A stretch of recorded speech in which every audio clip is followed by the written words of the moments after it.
categories. One is that if the tablet itself is fake or spurious, is it completely fake? Second is the poor quality, whether the active ingredients in the medicine is not there. This is not going to harm the patient, not going to harm someone who's going to consume the medicine, but it is going to not really going to affect them or, going to help them for which the medicine they are consuming for. Third is that adulterated medicine. Now, this is the most dangerous one because there is a lot of mixing of active ingredients that could actually harm the patients, the person who is consuming it. So these are the three categories in which the drug regulators are checking these medicines. Now, why I said there is nothing at the moment, nothing to be panicked about, is that it is not that the entire paracetamol or the entire vitamin D medicines are spurious or are adulterated. It is perhaps, only one batch of these medicines that has in fact not matched the quality check. So this is nothing that should be panicked about, but it is a good thing because these tests are always in India have been done on an annual basis. This is being done on a monthly basis. This is going to, of course, put a lot of pressure on the manufacturers as well. They are going to be very careful as to how they are, manufacturing their medicines. So this is being done to ensure that these medicines are passing the quality check on a monthly basis and are not really affecting the patients who are consuming it, because we have been hearing a lot of adulterated medicine, fake medicines doing the round. So this is only going to benefit people. This doesn't mean that you should stop consuming the medicines altogether. Maybe completely avoid over-the-counter medicines. But if you're being prescribed by a doctor, go ahead, buy these medicines. But don't do an over-the-counter. Just go to any of the pharmacy and randomly buy these medicines. Will not be a good idea at the moment. Right. Sharon, that's a good clarification over there. So the question then is that if the medicine is faulty or the quality standard is not up to the mark, why is the medicine being banned and not the medicine manufacturer being fined? Because ultimately that is where the medicines are actually coming from. Is there going to be implication on these pharma companies who manufacture these things? And the other thing I wanted to know about, they keep talking about this water test that has been failed. Could you tell us more about what that means? No, Sonal, two things, like I earlier mentioned, that the category in which the quality test is done. One is that whether there is a poor quality medicine and whether it is a spurious medicine. So when it comes to spurious medicine, you cannot directly, you cannot directly blame the manufacturing company. For example, Shell Cal medicine from a specific brand, you cannot really criticize them because it's a fake medicines that is doing the round in the market. There is third person who is making it up. But the second category, that is the poor quality. If the medicine is found to be poor quality, then of course you can blame that manufacturing company. And the dissolution, the dissolving thing that you mentioned is about how there are certain medicines, because of missing of the active ingredients, it doesn't dissolve in water. It does not dissolve in the patient's body when the patient consumes it. That is going to further harm the patient's body. And that is why it becomes very important that the quality of medicine that we take in is of the best quality. And that is the poor quality category is where you can blame the manufacturers, but not the spurious or fake tablets that are doing the round. The manufacturers may not be aware that there are third person or a manufacturing unit that is actually making such fake medicine. So you cannot really blame the manufacturing unit. But if it is a poor quality, if the active ingredients are missing, if the medicine is not being dissolved in the water, it is not going to dissolve in the patient's body as well, that is something that you can directly blame the manufacturing company. And that is exactly what the drug regulators are also doing. They are categorizing it and are also sending notices to such manufacturing unit. But at the same time, I want to reiterate that these are monthly checkups, monthly quality check that is being done, not something that we should be panicked at the moment, but make sure that we should not go and just randomly buy medicines over the counter. Okay. Right. Shall we leave it there for the moment? Thanks so much for joining us. So the issue is pretty clear. It is not about bad medication. It is actually a lot to do with fake medication out there as well in the market, and brand names being misused, which seems to be the problem, along with other things. So clearly, quality checks, where you buy it from, also becomes very important, not just what medication you're buying. Let's take that forward with our guest now. Dr. Manoj Kumar is with us. He's the Principal Director of Cardiac Sciences at Max Hospital, and he'll help us understand this in a little bit more detail. Good morning, Doctor. Thank you so much for joining us. I just want to start by understanding your first reaction to what the drug regulator has done. And like we were talking about, it's not a new thing. It is now likely to happen every month. It's very alarming that 53 drugs has been put in the list by CDSCO in NSQ, not of standard quality, and unfortunately, very important drugs which is used very frequently. It is a household medications people use to treat fever and for the supplements of calcium. So it is really very alarming situation. But the problem is that if the paracetamol-like drug, which is sold OTC, over the counter, if it is under this list, it is a really problem for the patients and doctors both. Since it is a randomized sample which was collected by the state officer from the pharmacy, may be possible that the some of the brands and some of the batch number is of non-standard, not of standard quality, but other products can be of a good quality. So we should wait for the further research or further investigation. And if you have consumed these medications without knowing the efficacy of these drugs, right, you can actually go and check the batch number of your medication. The list is out online, you can verify it. Let's just go to Dr. Manoj with another question here. Dr. Manoj, are patients coming forward with complaints in the last few days, asking you what happens if they've taken a medication, for example, on this list? even most of the patients complains that they have fever, they took 3 tablets of paracetamol and there is no decrease in the fever. So whether we should switch over to some non-pharmacological management of fever? Not possible.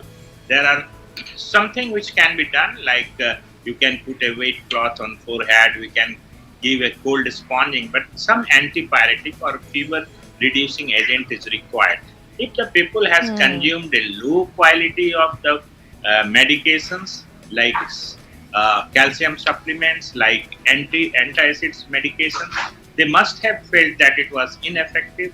Their disease can progress, and if something persistent acidity persists for a long time, it can produce ulcer, it can produce gastritis or erosion of your mucosa of the stomach. So this is very important that we should understand the impact of these poor quality drugs in our pharmacy. All right. Dr. Kumar, then, in this list of 50 plus drugs that have been banned now, several of them are high blood pressure medicines, some of them are diabetes medicines as well, something that has to be consumed daily. So what would you advise to patients who might be on a regular inflow or, could be on these drugs on a daily basis? What should they be doing immediately? As some anti-diabetic medications, some antihypertensive, very commonly used antihypertensive or high blood pressure medicine like telmisartan is included in the list. So first advice to the patients who are consuming this medication, they have to switch over to some other antihypertensive drugs like calcium channel blockers, beta blockers, some alpha blockers. There is a number of antihypertensive agents. They should switch over for the time being unless it is reconfirmed by the government agency that the quality of the drugs which are in the market, they are of good quality. Same, if you are using some anti-diabetic medications and it is not effective, then your blood sugar can remain uncontrolled for a longer time. And you know that if the blood sugars are high, there is always possibility that you can have end organ damage, like you have you can have damage in the eye, you can damage in the kidney, you can develop some complication of diabetes because of poor glycemic control or poor sugar control. Doctor, if we could also ask you now a broader question. If you just take a look at the list of all the manufacturers, these are some of the top names in the country. We just want to ask you, what can be done to improve quality control to prevent spurious drugs from entering the market in the first place? Yes, very true that some of the products are from a giant pharmaceutical company of our country, and we require some more vigilant follow-up of this type of situations, because just before this month there was 156 drugs was in this NSQ list. So it is happening very frequently. So we need some law enforcement on this manufacturer. The disturbance or the things can happen at any steps, at the manufacturer level, at the distribution level, at the local pharmacy level. So we need a very tough law. We need a really implementation of law and forcing them that this thing should not happen, because you are playing with the life of 140 crore of the Indian population. So then, Dr. Sharma, what is the approach then? With these reports coming out quite regularly, how should doctors and even pharmacists adjust their approach to prescribing these medications? You can tell the patients to not buy them, that's one. You can ask pharmacists not to stock them, that's the other. But if you're regularly on them and these were to happen these checks were to come in place more regularly, what filters will doctors put now?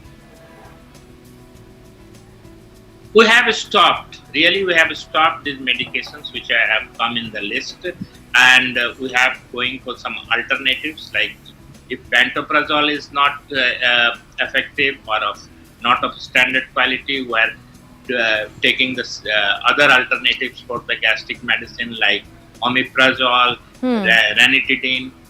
Same.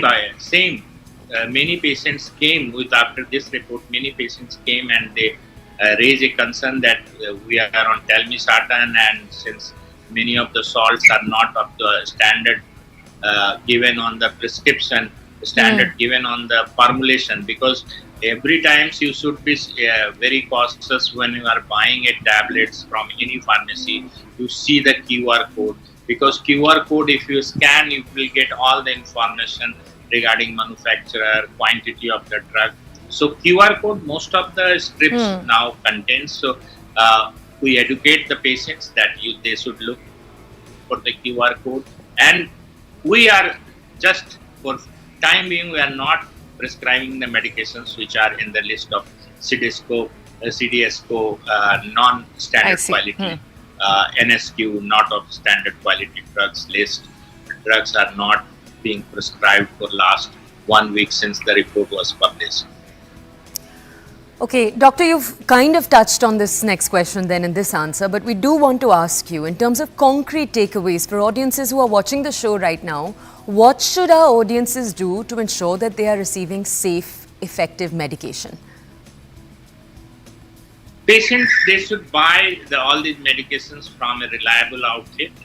They should ask for the bills for all the drugs which he has purchased from the pharmacy. Second, please scan the QR code and see what is the authenticity of this strip, because many of the manufacturer has told that this batch is spurious, that is not made by them. So it is very difficult to say right now, and I think more frequent sampling is required to prevent this. Right, more frequent sampling, that's clearly going to be on the cards as well. Dr. Sharma, before we let you go, any parting comments to patients? Like we've been saying on the program, doesn't mean you should get wary of drugs at all, doesn't mean you should stop taking drugs at all. What this means is that you need to be more careful and have more frequent conversations with your doctors. My message to the patients, and on this World Heart Day also, I will say that all these medicines are life-saving, some of the life-saving medications.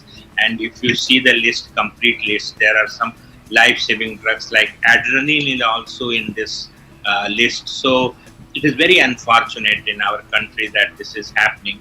But don't get panic. You just switch over to some other drugs, go for a good pharmacy, and whenever you buy a product, please take a bill. And please, before switching to any other alternatives, please meet your doctor and ask for the alternative which can be given for these medications. Okay. Dr. Manoj, those are solid takeaways for our audiences. Number one, don't panic. Number two, meet your doctor if you were on these medications. Ask for alternatives and look at where your medication is coming from. Go to good pharmacies. These are all very solid pieces of advice. Doctor, thank you. We're going to take you, our audiences, now into a short break. But coming after the break, we're switching focus entirely. We're going to have you meet Miss India Universe 2024. This is Rhea Singh. She's India's new universal beauty, just 19 years old, the face of India, what it takes, what she thinks India has to bring to the world, and her own ambitions. We'll ask about all of this and more on the other side of the break.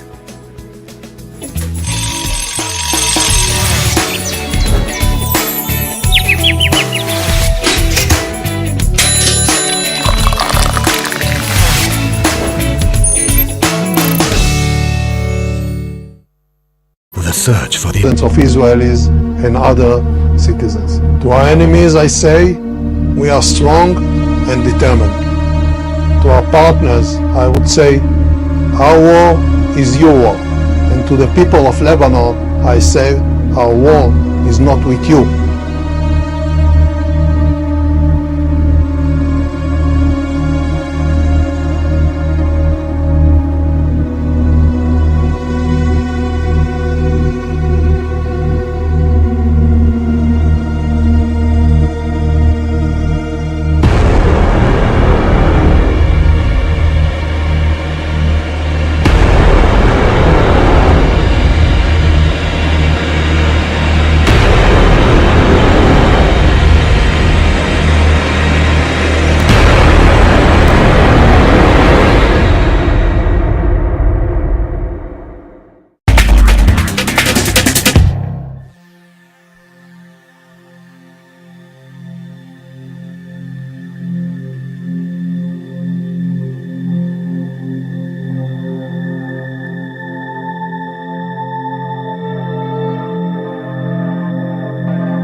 Israel has eliminated Hassan Nasrallah, the leader of Hezbollah. He was the murderer of thousands of Israelis and foreign citizens. He was an immediate threat to the life of thousands of Israelis and other citizens. To our enemies, I say, we are strong and determined. To our partners, I would say, our war is your war. And to the people of Lebanon, I say, our war is not with you.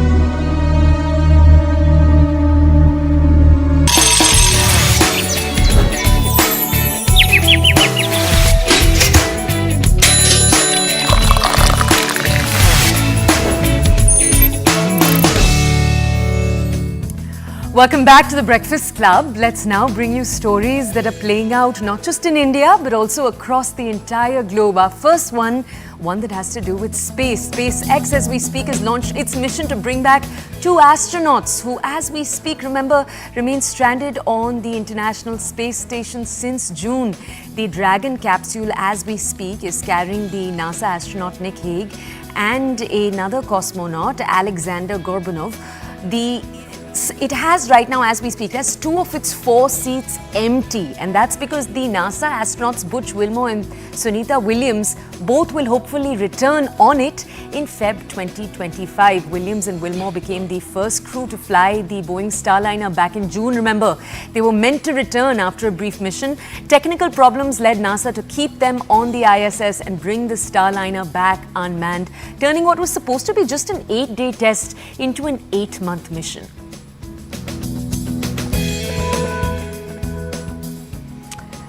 Hinshin and Riri, a pair of beloved giant pandas in Tokyo Zoo, are headed to China for medical treatment on Sunday after bidding farewell to their Japanese fans. Now, according to the zoo, both pandas, now 19 years old, have developed health issues such as high blood pressure due to their advanced age. In order to give them better care and treatment, they will return to China on a special plane. And regular zoo visitors said that they will dearly miss seeing the bears, and they wish them all the best and get well soon. And these visuals next, coming to you from down under, where thousands of New Zealanders have broken the Guinness World Records for the most people performing a haka on Sunday in Auckland. What's a haka? We'll tell you in a second. New Zealanders turned out in force. This is in Eden Park to participate in the event and take this record back from France. France had broken it a decade ago in 2014. The haka, remember, is a Maori ceremonial war dance. It's often performed by a group. It is popularly performed by the New Zealand rugby team before the start of any match.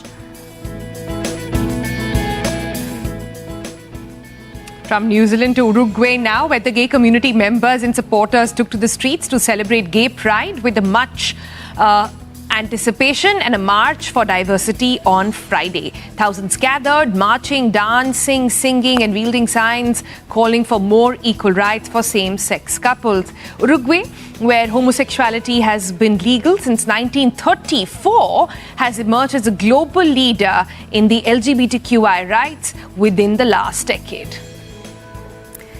And now from stories of celebration to a rather serious story playing out as we speak. Dozens of migrants are missing. This is after a boat sank near the Spanish island in what appears to be the deadliest such incident in 30 years of crossing from Africa to the Canary Islands. This is a Reuters report on more. Take a look. Hopes of finding dozens of migrants missing after the boat sank off the Canary Islands were diminishing, authorities said on Sunday, in what could be the deadliest migrant crossing incident from Africa to the Canaries in decades. Patrol boats and helicopters continued a second day of search near the Spanish island of El Hierro after emergency services received a distress call from the boat in the early hours of Saturday. They said wind and poor visibility made the rescue extremely difficult and that the boat sank during the rescue attempt. Rescuers were able to pick up 27 of 84 migrants from the boat, but at least 9 people died in the incident, authorities said, including a child. Candelaria Delgado, who heads up the Canary Islands Regional Social Welfare Department, said minors who have arrived are at a temporary reception centre. She urged the Spanish government to activate a mechanism with the European Union that would allow miners to be transferred to other parts of the continent, saying the island needed help tackling the humanitarian crisis. Bracing for the expected fate for those still missing, Delgado said it would make this incident the biggest crisis the Canaries have experienced in 30 years. Data from the EU's border agency Frontex showed that the route from Africa to the islands has seen a surge in migrants this year, with more than 21,000 crossing in the first 7 months. 3 other boats reached the Canary Islands on Saturday night, carrying more than 200 migrants.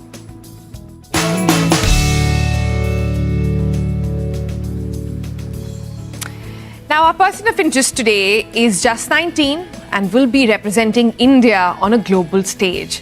Let's meet Rhea Singha now, Miss India Universe for 2024, hailing from Gujarat. She's a model, she's a fitness enthusiast, and she is already making her Bollywood debut. And now she's all set for Mexico, where the pageant will be held. That's right. This year's Miss India contest was already special for various reasons. This is the first time, for example, that the height criteria was entirely relaxed. You had a trans woman who made it to the top 51 contestants of the Miss India contest. All of this took place just a few days ago in the end of September in Jaipur. Let's meet her right now to get to know more about her entire story. Yeah, good morning. Thank you for joining us here on the show. Tell us, in the history of Miss Universe, India has only won 3 times. In fact, we've won many more Miss Worlds as compared to this. Tell us, to you, what's the recipe to better India's chances? Thank you so much for the introduction. Namaste, I'm Rhea Singha, and I think there are so many things that different people bring to the table. But one thing that I know I can do is I can put my all in. I know that I'm going to give it everything that I possibly can. The preparations are going in full swing with the Glam Anand team, and I'm sure that it's going to blow everybody away, and the 4th crown is coming on its way. Nice. So, Rhea, lovely to see you wearing the same outfit that you won Miss India in. That's quite nice. But tell us that, you know, at 19, you're going to represent Indian beauty to the world. India, very complex nation, very beautiful nation. What message are you carrying from here for the world? I mean, as we all know, we are the highest populated country in the world. So we have all sorts of cultures in one country, which is so beautiful. So I would love to show the world, or should I say the universe, the different cultures that we have. All of the different regions that we have in India have different things to offer. So I would love to show the world what we have to offer. Rhea, tell us, take us behind the scenes almost and tell us what kind of training goes into this. Is it something you've had to be doing for many years? This is an international competition, obviously at a very, very high level. It takes years and years of training. It starts off at a very young age. I was 15 when I started off, and you have to participate in small pageants, and then you have to build your way up until you think that you have it in you. And like you asked me, the training includes your speech training, your walk training. You have to get fit, so you have to eat healthy, all sorts of things. Right, right. Rhea, but very curious to understand, you know, for any outsider like us watching any of these pageants, everybody is beautiful. Everyone is gorgeous. So at a platform like that, what is going to be India's USP? Or let me rephrase it. What is going to be Rhea's USP when you step on that global podium? India is known for its communication. We are known to have the best and the strongest communication among all the people in the world. And that is something that I definitely would love to bring to the table, because that is also one of my advocacies, to help the youth communicate better. Because I think that all of us have so many skills. When I say us, I mean the youth especially. We have so many skills, but we don't know how to communicate them, which is where the gap is created. So in order to bridge that gap, it is very important to communicate. And I think India is on its way when it comes to communicating well, and not just well, but better than everybody else. Wow. Okay, so Rhea, let's ask you. We were just telling our audiences before we connected with you that this year there were actually several firsts in the competition. The first time the height criteria was relaxed.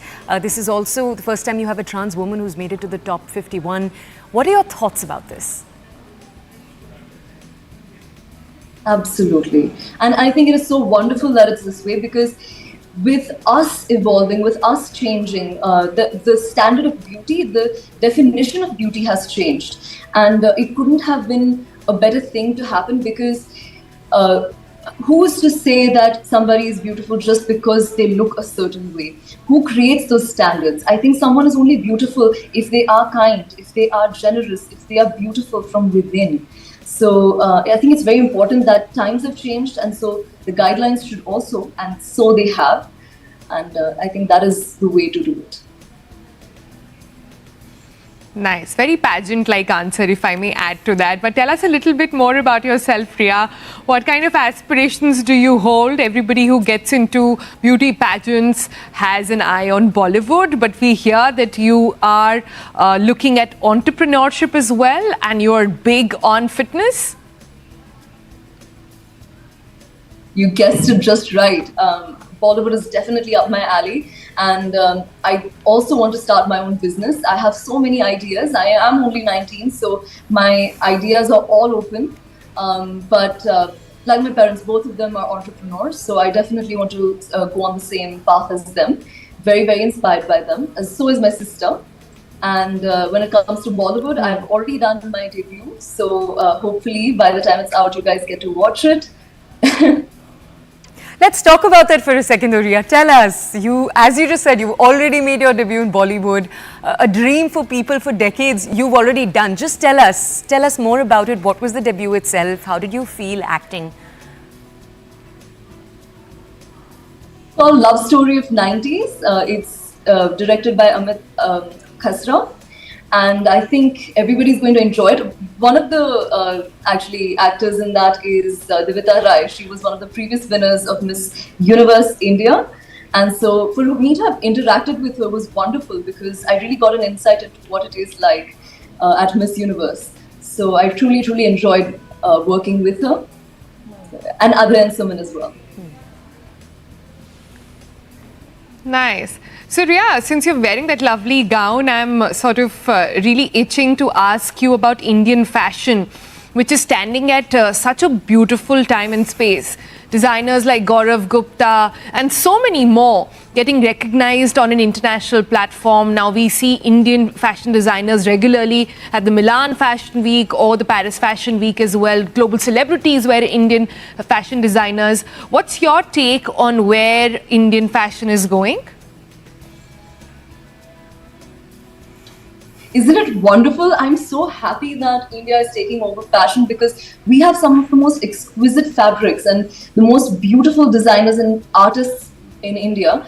And I think it was just about time that we got onto that. And so I think now, since the last 5 years, we have really been booming. And I think fashion is something that I'm very, very inclined towards. And so, yeah, looking at people like Tarun Tahiliani, Gaurav Gupta, and Abhinav Mishra, all these people going global is just the beginning. It's just the tip of the iceberg, and I'm seeing it go further in the coming years. What is Rhea Singh's personal style quotient, if one were to ask you? Ooh, I like that. I like to be experimental. I don't like to have like a very set style and stick with it. I like to try on different things, and I'm very lucky that way, because I am an actor and a model. So everywhere I go, all jobs I do, all different clothes that I have, I get to try everything on. So I don't really need to choose. Clever one. But Rhea, let's give you a bit of, what do they say, brushing up of skills or perhaps a teaser into what's coming your way. If we had to sort of grant you 3 wishes, or if you had 3 wishes that could come your way, 1 for the world we live in, or say the universe we live in, 1 for India, and 1 for you, Rhea, which ones would that be and what would you ask for? I would be naughty and say something like, I would want to have a wish where I can get all my wishes come true. But I will answer this question properly. If I were to get one of my wishes granted, that would be if I could get all of the aspirations that I have, which is in my entrepreneurial side, if that can all go successfully, I mean, why wouldn't I want that wish to come true? And if I would want a wish for my nation, I think I've made it very clear that I know for a fact, I have a very strong feeling that the youth of today in India is the strongest. And we have such a good background when it comes to education nowadays that I think the youth can really do really well in the world globally if they put the right work in, if they bridge that gap. And if you ask me globally, I think that we have to first tackle global warming. I think we have a lot of problems going on when it comes to global warming. We need to improve our ways of working. We need to change it slightly. Like, for example, people need to start using solar panels. People need to start using electric cars. And they need to start moving towards the new, which is improved to help our planet instead of destroying it further. We have spoken like a true Gen Z person, and by that I just mean so aware of our need to make a shift as a planet. Rhea, thank you for joining us, and good luck for the future.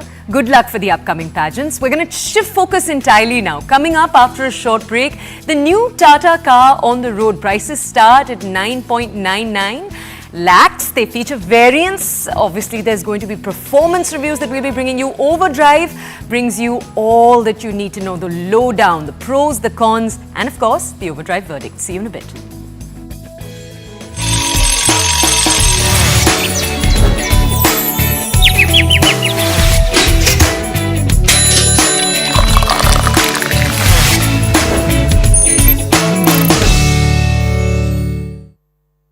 The search for the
Israel has eliminated Hassan Nasrallah, the leader of Hezbollah.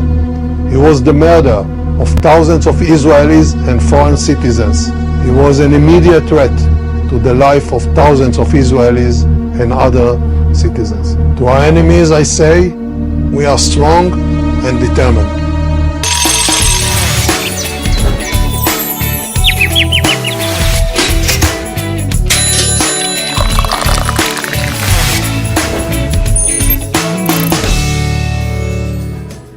Welcome back. It's time to talk cars and bikes, and today the current focus is the Tata Curvv, which boasts a plethora of new features and is available in 8 variants and 6 color options. With both petrol and diesel engines now in the market, its price is starting at Rs 9.99 lakh for the base petrol variant and about a little over 11 lakhs for the base diesel variant. It gets a well-appointed interior. It's similar to the Curvv EV. There's a 4-spoke steering wheel, which is the same as the one on the Tata Harrier. Overdrive is going to be bringing you the final verdict, because remember, the car enters a particularly competitive segment. Is it worth it? Take a look with this review.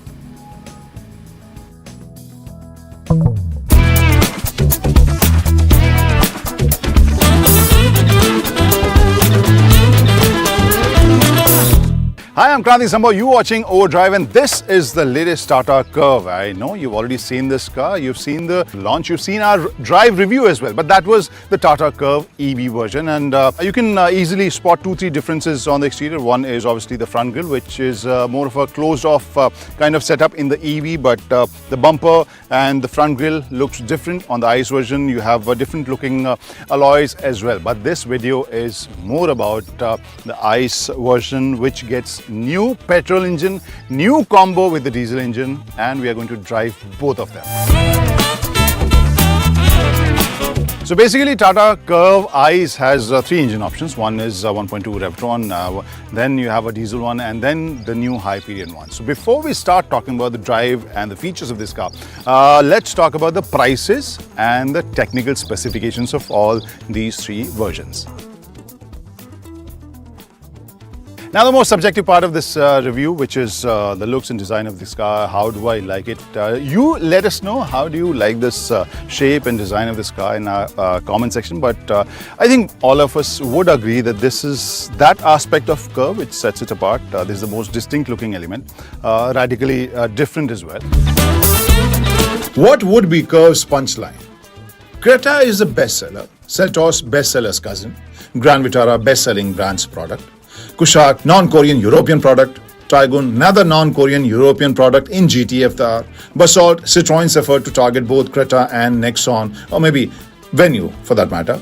So what could be Curvv's punchline? Coupe-shaped Creta killer or a compact segment all-rounder? But the front of this Tata Curvv has a very familiar face, typical Tata family face, and when you compare it with the rear, I think they could have approached it with similar kind of zeal and zest. I think this feels very familiar, as I said.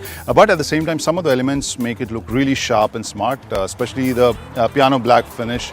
That's a theme overall, because on the front grille you can see that, on the bumper as well, side cowl as well, then you have wheel arches with piano black finish, then you have cladding on the sides. So overall this piano black finish goes till here. So this is wrapped in piano black elements. This makes it look really sharp and maybe higher than it actually is. And somehow this gels well with a glass roof kind of feel this goes with. Now, since I haven't driven the EV version of this Curvv, so everything looks new to me. This whole setup is new, but just like the exterior, you have lots of piano black finish on the interior as well.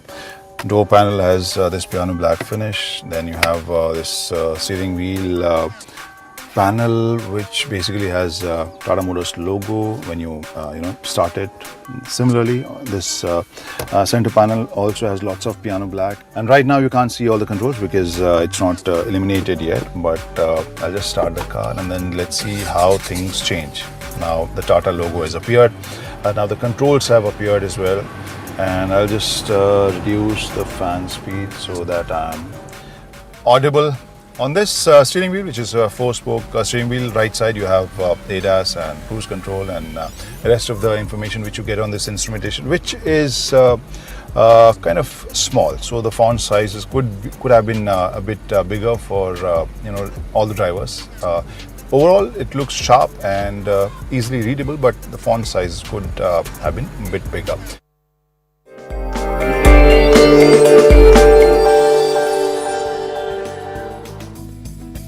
Next, we bring you a special segment on financial markets powered by Money Control Pro, Money Control's premium destination for investing and business insights. Let's start with how the markets are set to open this Monday morning. Well, the Indian markets are expected to open moderately lower, given that the Gift Nifty trades about 0.26% lower. Cause of worry is the near 5% drop in the Japanese index, the Nikkei there, and China and Hong Kong continuing to show us a strong upward momentum, however, after a series of stimulus measures that were announced by the Chinese central bank. Gold prices are trading lower as well, while oil trades marginally higher in early Asian market trades. Okay, let's look at a sector in particular, the retail apparel sector, particularly businesses in the mid to low range products. They have been impacted by lower consumer spending in the past few quarters.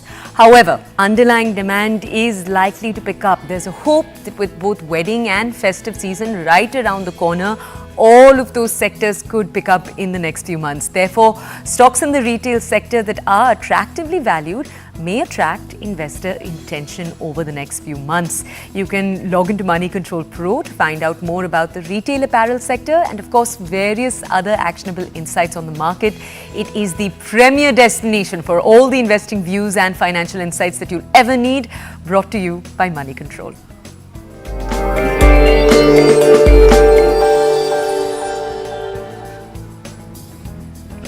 All right, with that, we're wrapping up this Monday edition of the Breakfast Club. Like we always say, please write to us with your feedback.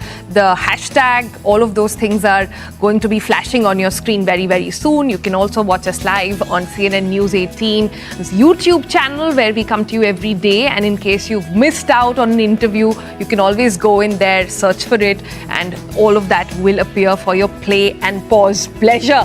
And apart from that, if you have any other ideas you want us to pick up, please let us know. And as you reach for your medicine cabinet today and through the rest of the week, we hope you find all the information we shared right at the top of the show helpful. Remember, if any of the medicines you're taking are those that the government has flagged over the last few days, be careful, meet your doctor, and as usual, be very, very careful about where you're purchasing all of your medicines for. For now, that's all that we have for you right here on the show. Goodbye from us.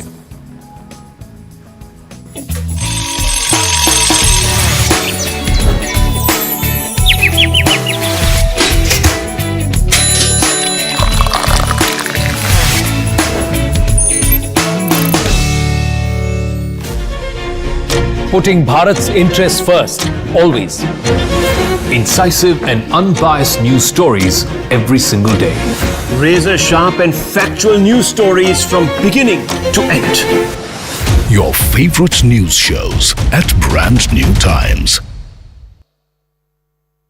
The search for the As I would say, our war is your war. And to the people of Lebanon, I say, our war is not with you.